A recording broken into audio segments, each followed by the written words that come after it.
તો ગાંધીનગરમાં કેબિનેટની બેઠકમાં ઉઠ્યો સુરત ટાંકીનો મુદ્દો। ટાંકી ધરાશાયી મામલે અત્યાર સુધીની કામગીરીની માહિતી અપાઈ। પોલીસ ફરિયાદ સહિતની માહિતી બેઠકમાં આપવામાં આવી છે। અત્યાર સુધીમાં 3 અધિકારીઓને સસ્પેન્ડ કરાયા છે। હજુ અન્ય જવાબદાર અધિકારીઓ સામે કાર્યવાહી થઈ શકે છે।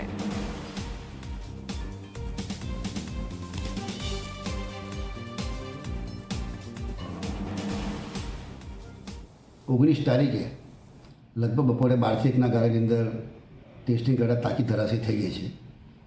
એને લઈને આ ટાંકીની જે કિંમતની વાત કરીએ, આમ તો યોજના 20 કરોડની છે, પણ ટાંકી 94,84,000 એટલે કે 95 લાખ રૂપિયાની ટાંકી બનેલી હતી।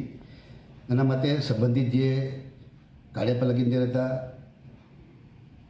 નાયબ કાર્યપાલક ઇજનેર હતા, એમાં બંનેને સસ્પેન્ડ કર્યા। ત્રીજા એક અંકિત ગરાસિયા હતા, એ પણ કાર્યપાલક ઇજનેર હતા। એટલે 3 અધિકારી સસ્પેન્ડ કરવામાં આવ્યા છે અને આ લોકોની ઉપર પોલીસ કેસ પણ કરવામાં આવ્યો છે, એજન્સી ઉપર અને અધિકારી ઉપર પણ।